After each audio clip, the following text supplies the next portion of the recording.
Qu'est-ce qu'il y a, l'éléphant? Oui, je suis morose. Chers amis internautes, bonjour, bonsoir, que la paix soit avec vous, mes amis, et avec votre esprit. Oui, je suis tout immobile et je suis choqué, l'éléphant. Je suis choqué.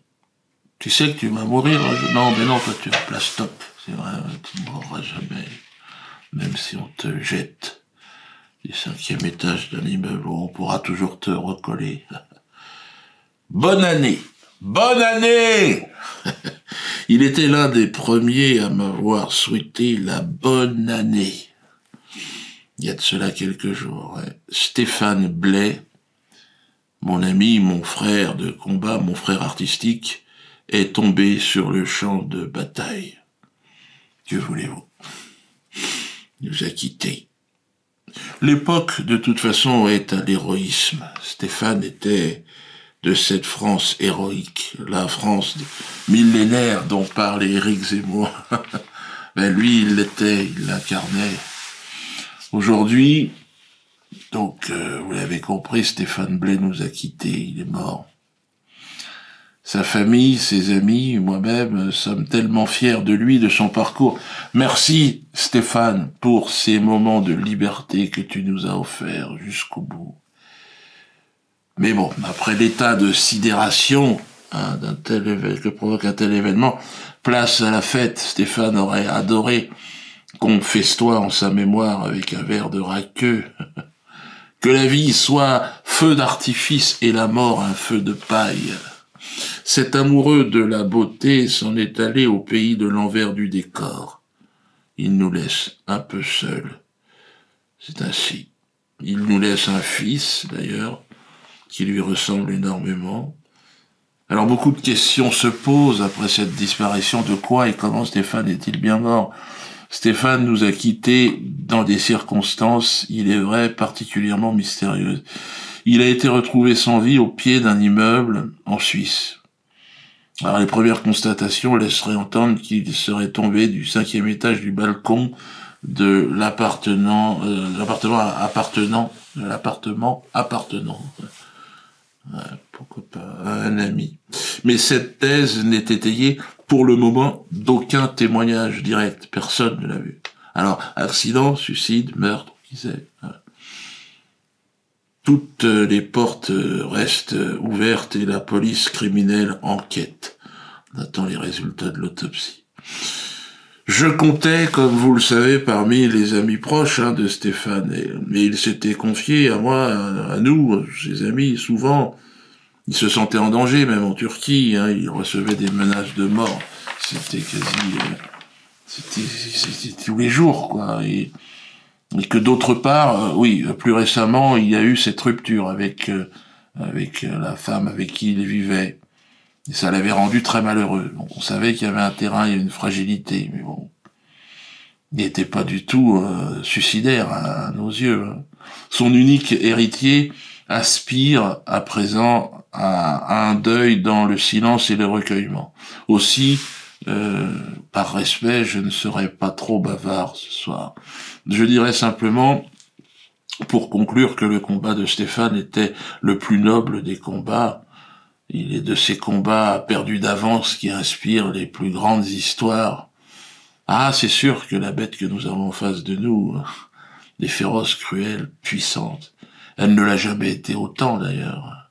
Alors évidemment, se frotter à elle, les associations de la haine, le CRIF, la LICRA, ce sont eux les responsables de la mort de Stéphane. Ils l'ont harcelé, ruiné, acculé, poussé jusque dans cette ultime chute de laquelle il ne se relèvera pas.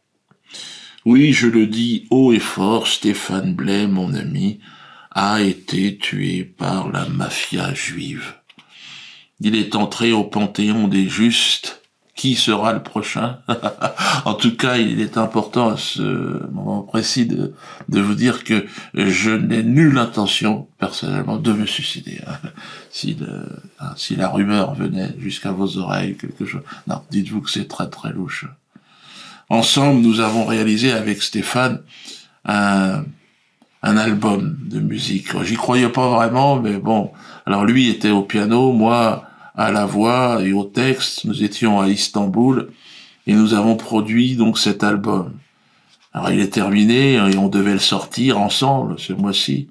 Mais aujourd'hui, cela ne veut plus dire grand-chose. Nous devions monter sur scène ensemble et chanter cet album. Alors bon, nous verrons avec son fils quand le moment sera venu. Mais pour finir, je vais vous laisser dans le silence, dans la réflexion, et je vais vous laisser avec un morceau de cet album. Un petit extrait que je vous offre ce soir, le tango de l'Espadon. Hein? Allez, à plus tard. C'est l'aube, mon bateau file à la rencontre d'une aurore qui joue la timide. La brise marine, par les deux narines, éveille mes sens. Déjà s'installe la musique des vagues, prélude au tango des poissons. Moi, je file, droit devant, vers ce point du jour qui rougit de candeur. Un point du jour et d'interrogation qui s'exclame. Pressent-il le tango qui s'en vient?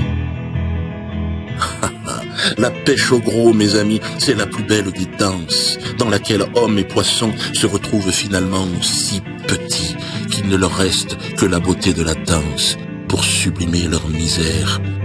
Alors dansons dessus-dessous du grand miroir, oui, dansons au-dessus des grands fonds de notre condition. Faisons rougir le soleil, rendons jalouses les étoiles. Ça y est, tout autant que l'appât, ma ligne est à l'eau, le piège se referme. Danseurs et danseuses à présent se regardent.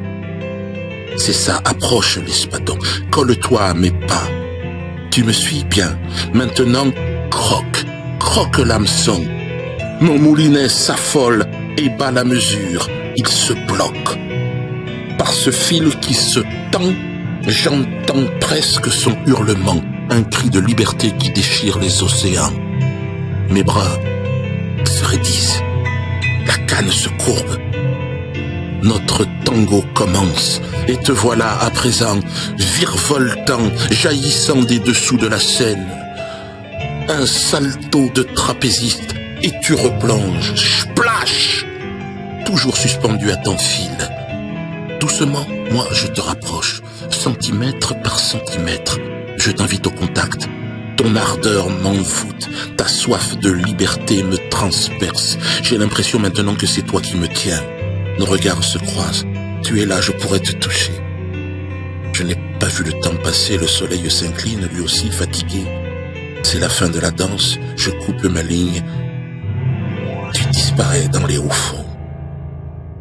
Et c'est déjà le retour.